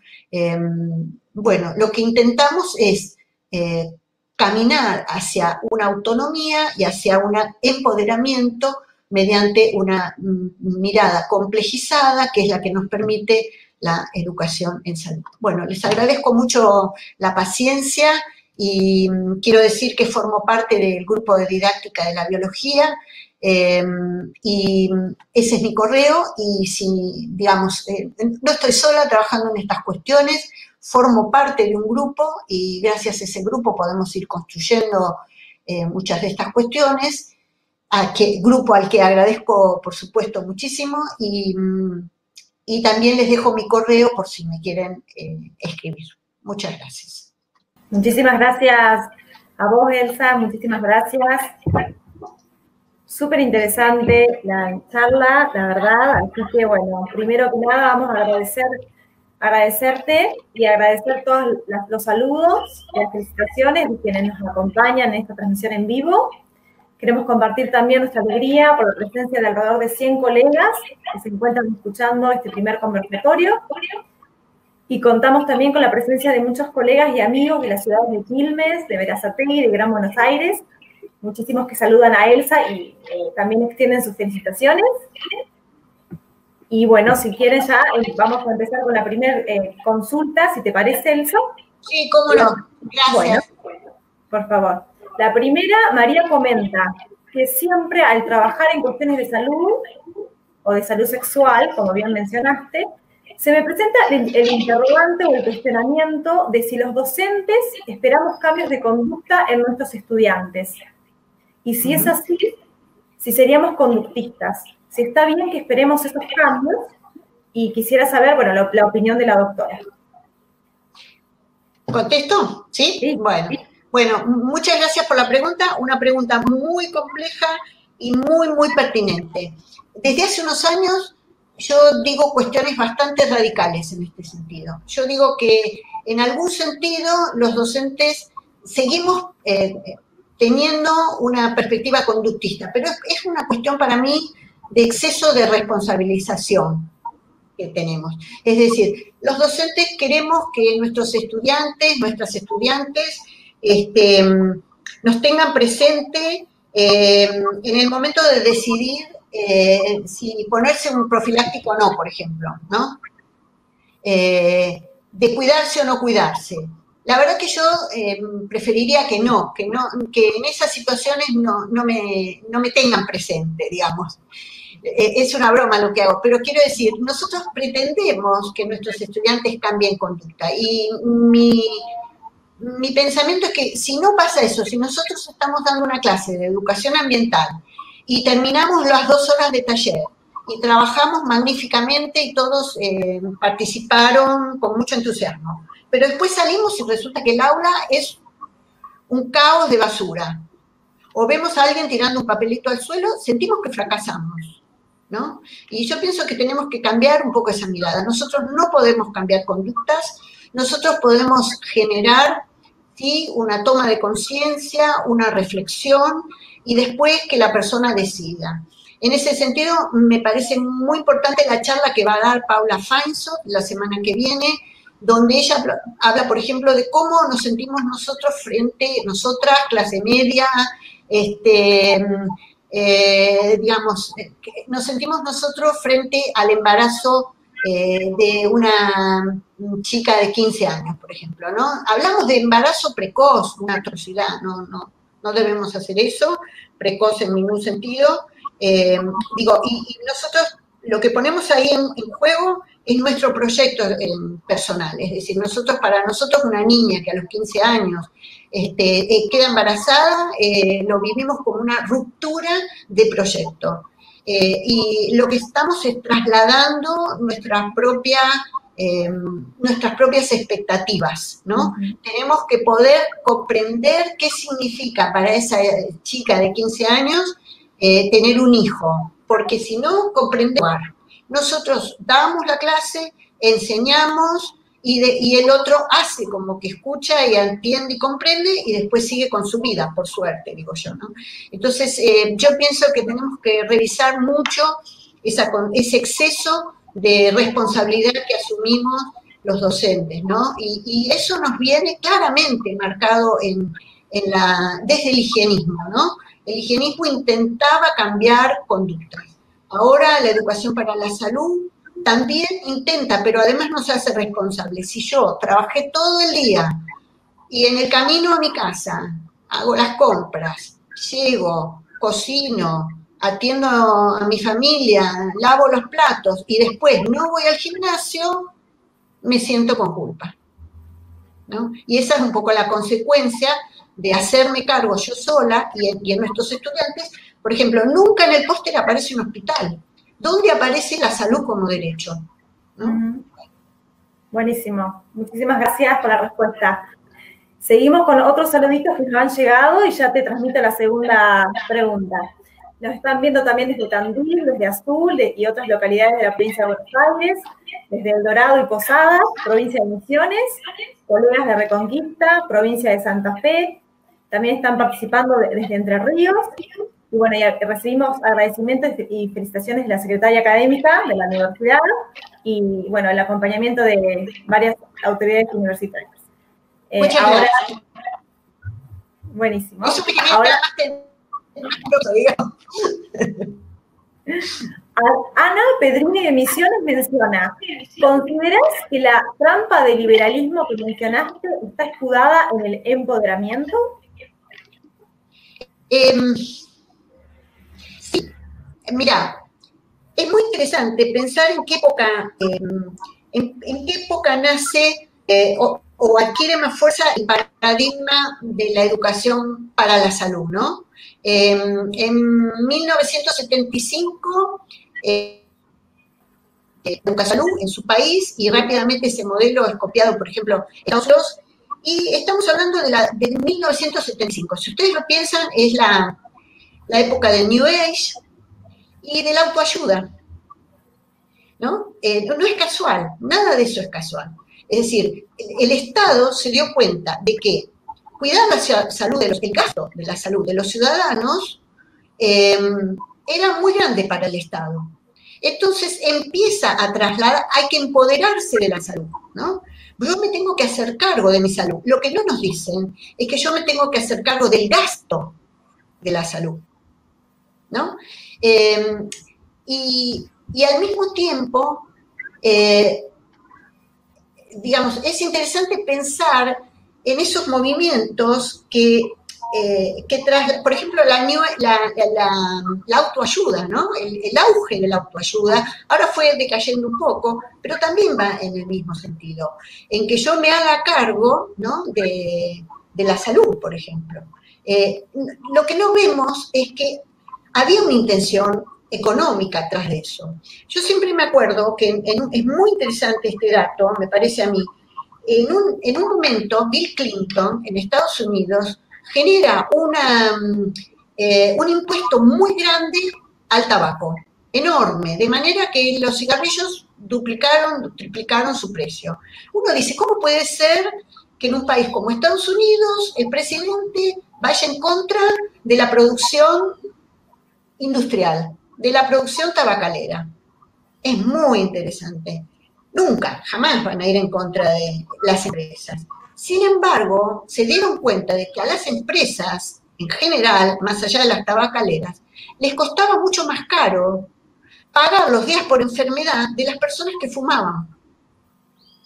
Entonces ahí el Estado vuelve a asumir un rol, ¿no?, de control de la salud. Pone un impuesto enorme para que la gente empiece a dejar de fumar.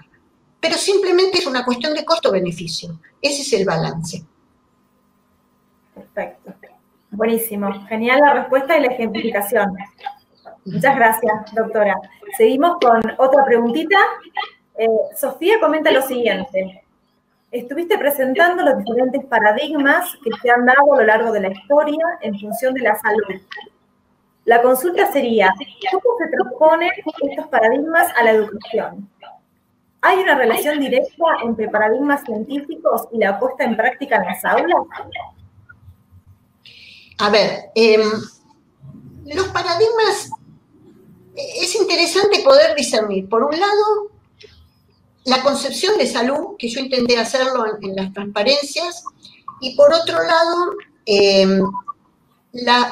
los paradigmas o las visiones que predominaban en cierta época, porque hoy en día tenemos dos modelos conviviendo, mínimo, digo, por decir una simplificación total, ¿no?, que sería como una perspectiva de educación para la salud. Aún en educación para la salud hay un modelo tradicional y un modelo que hablan del empoderamiento, que hablan de la autonomía. Es un modelo bastante superador de la tradicional, ¿no?, donde se intenta que el sujeto vaya adquiriendo autonomía, aunque lo que discutimos las personas que trabajamos en educación en salud es que no es lo mismo, ¿no?, un sistema ayornado, o sea, un modelo ayornado de educación para la salud, emancipador le llaman, o sea, el tradicional y el emancipador. Ustedes lo pueden encontrar en la web como modelo tradicional y emancipador. La educación para la salud tiene algunas diferencias. Perdón, la educación en salud. La educación en salud plantea que, por ejemplo, no hay definición de salud.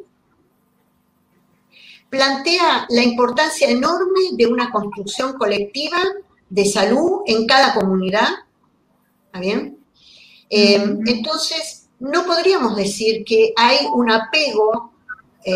Uno podría decir, digamos, esto cuando trabajo talleres de clases de educación para la salud y en salud, muestro un poco el recorrido histórico de las definiciones y la educación para el higienismo tenía una impronta de modelo, como ya les dije, unicausal, donde la enfermedad era biológica. Después se fue pasando a un modelo más de prevención, más relajado en relación con el higienismo.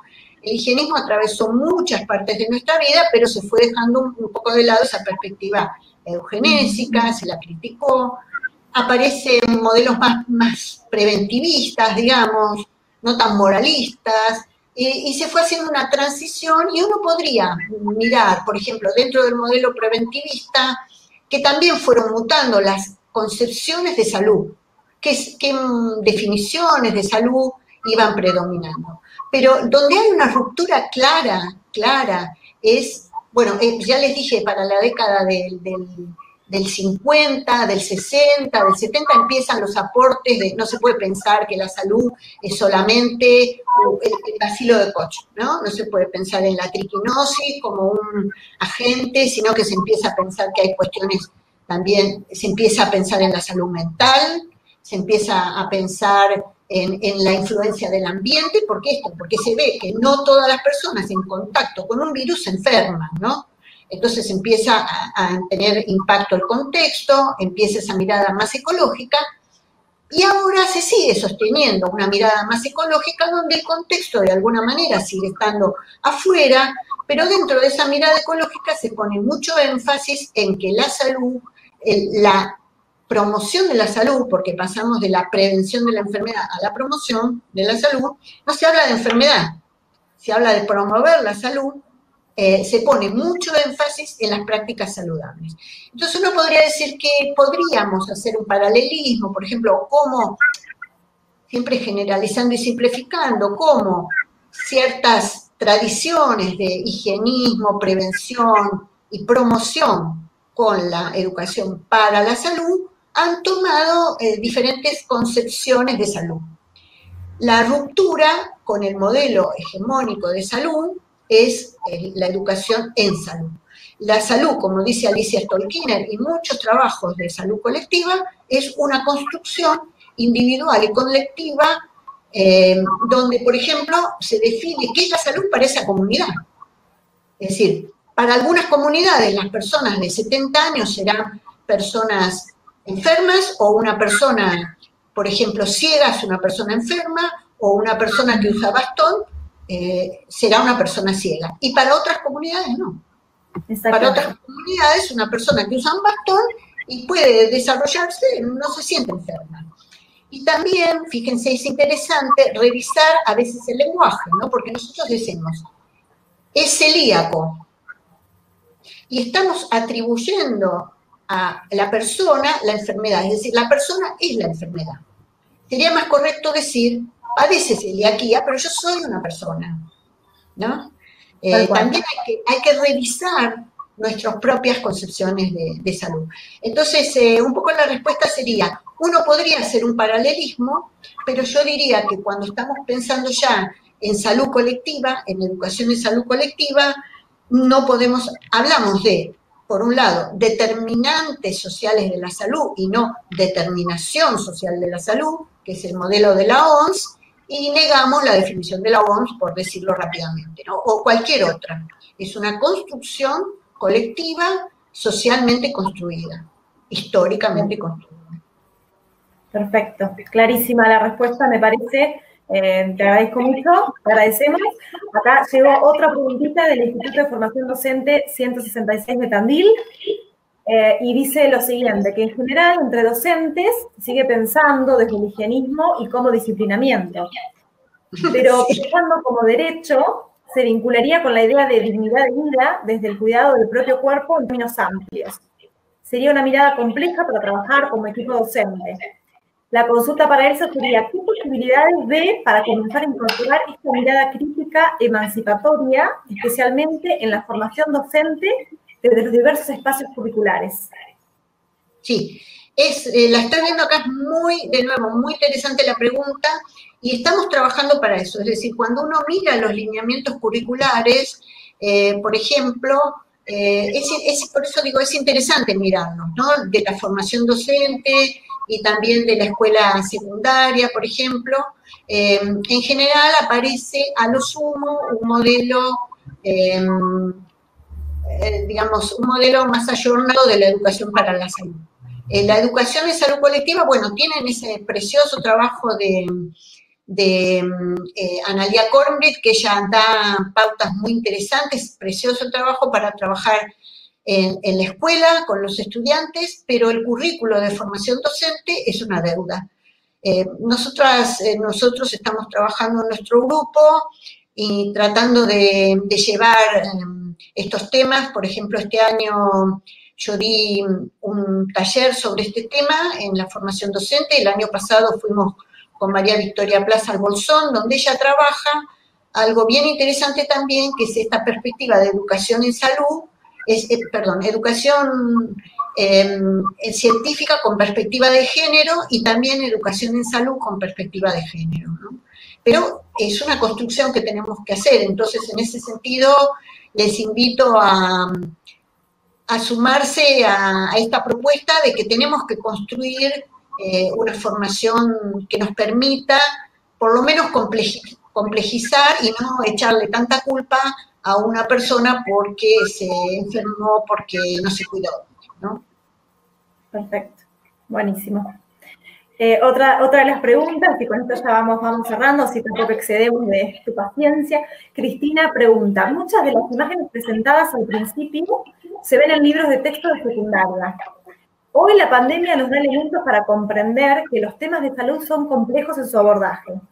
¿Qué elementos, acciones, dimensiones cree que son los más importantes en el abordaje de las temáticas de la salud en el aula en estos tiempos y bajo este nuevo paradigma? Bueno, creo que el esquema que armé de las diferentes dimensiones podría ser una sugerencia. En realidad la idea era por ahí sugerirles alguna idea como para poder trabajar en el aula, ¿no? Yo creo que podríamos tranquilamente pensar, bueno, frente a esta problemática que estamos viviendo, ¿no? Poder partir de qué saben los chicos. Por ejemplo, hay un trabajo que publicamos hace un tiempo también en otro libro que se llama Todos los chicos tienen derecho a la educación, que hoy en día sería todos los chiques tienen derecho a la educación, porque las chicas también tenemos, y los que no son chicas y chicas también, chicos. Pero en ese libro lo que trabajamos es en una escuela a partir, por ejemplo, de problemáticas ambientales que impactan sobre la salud a partir del conocimiento de los chicos. Entonces les sugeríamos, por ejemplo, qué cuestiones de salud, ambientales relacionadas con la salud ustedes perciben en su casa, en la escuela, en el barrio, y ellos fueron como sugiriendo cosas. Por ejemplo, bueno, tenemos un matadero cerca y hay muchos bichos dando vuelta, están los camiones que pasan y eso es muy peligroso, hay zonas donde hay muchos animales sueltos en la villa. Esta es una escuela que está, la escuela 2 del 19, la 4 del 20 que está en Lugano, donde los chicos pertenecen a niveles socioeconómicos muy bajos y tienen muchísimas, como muchas partes del país, muchísimas problemáticas ambientales, y ellos mismos, a partir de sus propios conocimientos, iban surgiendo cuestiones. Por ejemplo, decía, hay mucha basura alrededor de la escuela. Entonces, lo que hicimos fue, una vez que ellos mencionaban problemáticas que detectaban, entonces le decíamos, bueno, ahora formulémoslo como pregunta, ¿no? ¿Por qué hay mucha basura? ¿A qué puede deberse que haya mucha basura? ¿Habrá más basura dentro de la escuela que fuera de la escuela?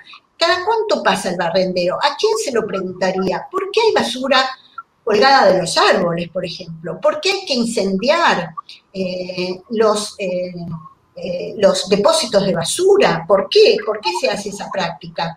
¿Hay denuncias en la ciudad, en esta zona de la ciudad, en relación con la basura, o la gente no le preocupa? Bueno, instalamos preguntas, después ellos elegían qué preguntas querían contestar, y a partir de eso cada grupo eligió investigar un tema. Entonces, por ejemplo, hacían encuestas a los vecinos, y los vecinos decían, mirá, vino tal funcionario, nos trajo el tacho de basura, se sacó la foto, y nunca más apareció. Todos sabemos que pasa esto, ¿no? Entonces, ¿cómo nos deshacemos de ese container de basura que tiene ratas, cucarachas? No hay forma, no hay forma. Lo tuvimos que incendiar, ¿no? ¿Hay denuncias? Sí. Cuando uno mira el mapa de denuncias de la ciudad de Buenos Aires, ve que esa es una de las... Entonces, no es que los vecinos son sucios, sino que hay un montón de variables. Entonces, podríamos trabajar con los chicos, las chicas, les chiques, digamos, en esta problemática. Bueno, hay una problemática que es la enfermedad por COVID. Bueno, a ver, ¿se les ocurre qué cosas están participando, interviniendo en esta problemática? No, digamos, recoger la información que ellos tienen. ¿Podríamos saber más de alguna de estas cosas? Bueno, en un grupo, por ejemplo, un grupo se va, por ejemplo, a dedicar a analizar cómo es la curva en otros países del mundo, porque nosotros en este momento tenemos una curva tenemos un número muy grande de contagios por día, por ejemplo. Bueno, ¿qué pasó en otros países? Porque otros países tienen cifras similares, pero por ahí las curvas fueron distintas. ¿A qué lo pueden atribuir? Contribuir con ellos a pensar estas cuestiones, por ahí orientarlos a buscar bibliografía, que trabajen en grupo a partir de una pregunta de interés, no imponerles, bueno, a verles, y también contemplar que la participación de ellos puede ser muy distinta, porque nosotros tenemos alumnas que responden muy bien a una forma de participación y no a otras. Entonces, por ejemplo, dejarles que algunos dibujen, que algunos escriban, que algunos organicen la producción. Eso es muy importante. Muy pocas veces pasa eso en el aula. Siempre digamos, pedimos lo mismo y tomamos los exámenes de la misma forma. Y hay chicos que nos dicen, mira, a mí me cuesta oralmente. Y bueno, si me das un ratito, yo lo pienso, lo escribo y después te lo comunico, ¿no? Y nos pasa con nuestros hijos también, que nosotros tenemos hijos que nos dicen, mira, la verdad que es un oral y me pone muy mal si fuera, digamos, pensar en diferentes formas de encarar el problema, desde estrategias didácticas hasta los saberes. Esto sería un trabajo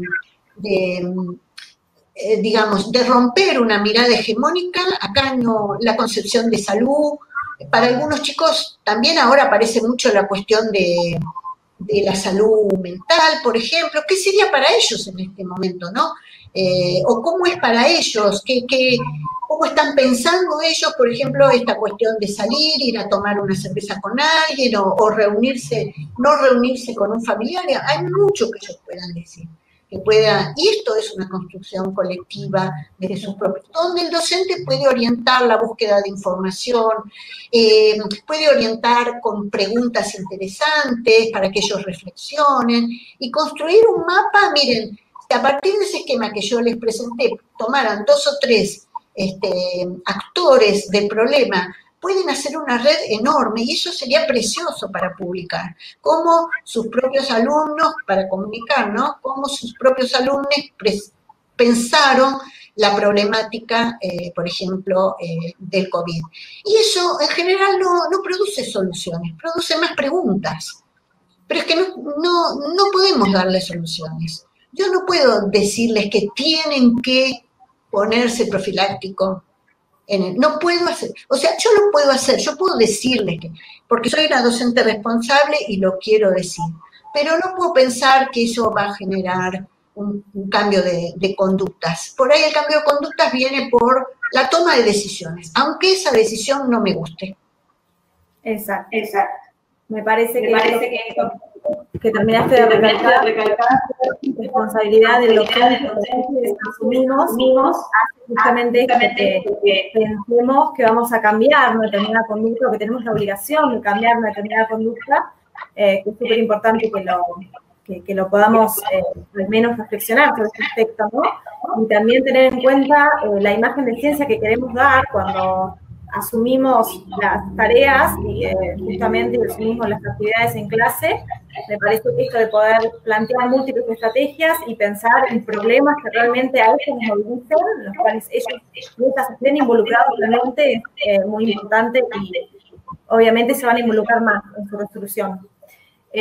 Bueno, y con esto, lo último, otros saluditos para otros institutos de formación docente que también nos están acompañando y que nos van a seguir acompañando seguramente en los próximos encuentros. También les agradecemos un montón. Muchas gracias. La verdad que un placer, un gusto, también las preguntas, y escríbanme, porque podemos seguir compartiendo y trabajando estos temas. Es muy importante que los docentes podamos pensar en otras formas de trabajar estas problemáticas tan complejas, ¿no? Muchas gracias. Gracias por la gran responsabilidad que muestran todos los docentes. Yo pienso siempre que lo mejor que tenemos en las aulas son los docentes y viceversa, ¿no? Los docentes que están en las aulas son lo mejor que tenemos. Entonces siempre hay que apoyarlos y hay que resaltar el trabajo con todo el esfuerzo que nos ha dado este año hacer el seguimiento y el acompañamiento de nuestros alumnos. Así que, la verdad, mi agradecimiento a todos los docentes que están trabajando para la educación. Muchas gracias. Esa, si me dejas la última pregunta para cerrar esta conferencia, ya las respuestas también tan atinadas que han tenido frente a todas las preguntas de los participantes, comentan lo siguiente. Pensando en el regreso a clases presenciales, de acuerdo a los protocolos que han presentado del Ministerio, ¿creo oportuno el regreso, viendo que el Estado financia el sistema de salud? ¿No sería una contradicción? ¿Qué se privilegia, la salud o la educación de los chicos que no han estado conectados con sus docentes? Es muy difícil la pregunta. Yo no sé si desde mi lugar vale dar una respuesta. A mí me parece que hay personas más idóneas para dar esta respuesta. Yo lo que creo es que tenemos que confiar en la ciencia. Buenísimo. Y la ciencia nos dice cosas. Y también tenemos que poder pensar si esas cosas que nos dicen los gobiernos, podemos opinar y pensar si nos parecen pertinentes o no. En particular, y acá sí me voy a jugar a una opinión personal, me parece que habría primero que pensar si hay otras formas de que nuestros alumnos accedan a la educación con recursos del Estado para seguir con la virtualidad hasta que no tengamos la seguridad de que mandar un hijo a la escuela puede ser muy peligroso. Yo creo que podríamos agotar todavía algunas vías, que el Estado podría seguir invirtiendo, por ejemplo, en conectividad, ¿no? Y también en equipamiento para los docentes de todos los niveles educativos y los estudiantes de todos los niveles educativos. Nosotros tenemos estudiantes en la universidad que se conectan por teléfono en lugares en los que tienen conectividad, y en los que no, por ahí salen a la calle o están con el teléfono buscando la conectividad, ¿no? Me parece que yo, si fuera por mí, creo que seguiría invirtiendo en un estado presente en relación con la conectividad y el fomento, y también, bueno, en la mejora de los salarios a los docentes, o sea, todas las instancias que tienen que ver con eso, ¿no? Porque el desgaste que tenemos frente a esta situación, digo, también es importante pensar que somos trabajadores, que lo nuestro es una profesión, no es podrá ser una vocación, pero fundamentalmente es una profesión, y como profesionales de la educación es muy importante que se nos reconozca con un sostenimiento económico justo y razonable. Así que, bueno, en ese sentido, bueno, doy mi opinión, pero sobre todo quiero recalcar esto, ¿no? Hay versiones como que, qué sé yo, versiones de todo tipo, ¿no? Estamos hablando de un terraplanismo en muchos ámbitos, ¿no? Donde antivacunas, antibarbijo, bueno, hablamos de un terraplanismo en muchos sentidos. Yo diría que si no, como decía la socióloga estadounidense, Eva Ilú, si no podemos confiar en la ciencia, si el Estado no puede lograr que la gente crea en la ciencia, entonces vamos a tener muchos más problemas, ¿no? Buenísimo, con esa reflexión creo que ya se contestó todo. Buenísimo, bueno, muchísimas gracias, Elsa, nuevamente, gracias por haberte sumado y por esa maravillosa temática que trajiste para poder reflexionar con nosotros. Y bueno, en este último minutito les voy a recordar que esta conferencia dentro de las 48 horas va a estar disponible en el mismo canal, así que va a quedar grabada, no se preocupen. Y bueno, el último agradecimiento para Elsa, otra vez nuevamente. Muchísimas gracias, doctora, por habernos acompañado y por tantas respuestas y por esa maravillosa presentación. Y ahora le voy a dar el lugar a Adriana Pina para que vaya haciendo el cierre, que es nuestra directora del Departamento del Desfile. Adriana me ha pedido que hable yo primero, así que les comento y le quiero agradecer a Elsa y en primer lugar quiero realmente destacar el rol de los docentes, de nuestros docentes, pero de todos los docentes de todos los niveles que están haciendo un gran esfuerzo en esta pandemia, donde desde el mes de marzo la incertidumbre fue el común denominador y cada uno con sus pequeños recursos, en algunos casos inexistentes, dio lo mejor de sí como para poder llegar a los estudiantes. Y eso realmente tiene un valor muy importante. Y coincido en que tiene que haber algún acompañamiento para poder continuar con esto, lamentablemente en estas condiciones de la pandemia o la sindemia, con este sinergismo que nos ha dejado pensando Elsa, con esta nueva denominación, pensando en la sinergia que tiene el COVID con otras patologías que realmente complejizan la situación. Así que con esa reflexión del rol de los docentes, quiero agradecer a Elsa particularmente, nos ha dejado pensando en temas tan cotidianos y de tanto impacto para nuestra salud, y a partir de esta mirada, hoy nos ha invitado a pensar en la salud colectiva y en especial en educación en salud colectiva. Y también las acciones asociadas y el rol del Estado y la responsabilidad del Estado en la salud. Así que realmente ha sido muy enriquecedora para todos los presentes. Realmente estábamos mirando también la cantidad de personas que han enviado mensajes de los distintos lugares donde han hecho sus aportes. Así que agradecemos a todos los presentes y también a Elsa, que realmente ha motivado estas presencias. Quiero agradecer además al departamento y a todos los integrantes y todas las integrantes del Departamento de Educación y Formación, de Investigación y Formación Educativa de la Facultad de Agronomía, por pensar y por sostener en el tiempo estos encuentros nacionales con esta llegada y con esta calidad, y el esfuerzo puesto de manifiesto en cada uno de los encuentros. Han tenido inconvenientes, como por ejemplo un temporal, recuerdo hace un par de años atrás, y el encuentro en ese contexto siguieron con gran vocación, con gran ganas de trabajar y con gran ganas también por compartir estos saberes, como bien han dicho. Agradezco también el acompañamiento de las autoridades de nuestra universidad, del señor vicerrector, de la secretaria académica de la universidad, de la secretaria académica de la facultad, y también a todo el equipo técnico de la Secretaría Académica de la Universidad y de la Facultad de Agronomía. Gracias, Julio, gracias, Sebastián, por estar asistiendo permanentemente a todo este equipo. Así que muchísimas gracias, Elsa, muchísimas gracias, integrantes del departamento, y a todos los presentes por esta hermosa jornada. Muchísimas gracias, Elsa, por la presentación, a la decana, a las autoridades por brindarnos este espacio y esta charla tan interesante, tan clara, siempre Elsa con su calidez como persona, su claridad como profesional y como formadora de recursos y de muchos otros docentes que nos han acompañado a lo largo de estas jornadas. Simplemente algunos avisos para las reuniones que siguen. Recuerden, el miércoles 21 de octubre, de 16 a 18 horas, será la conferencia Embarazos, Maternidades y Paternidades en la Adolescencia y su vínculo con la escolarización, reflexiones desde la perspectiva de la ESI, dictada por la doctora Paula Feinsod de la Universidad de Buenos Aires. Les recordamos que el 28 de octubre, el miércoles también, nos vamos a encontrar en la presentación de pósteres. Todavía está abierta la posibilidad de presentar pósteres hasta el 26 de octubre. Invitamos a docentes y estudiantes a presentar sus producciones y compartirlas.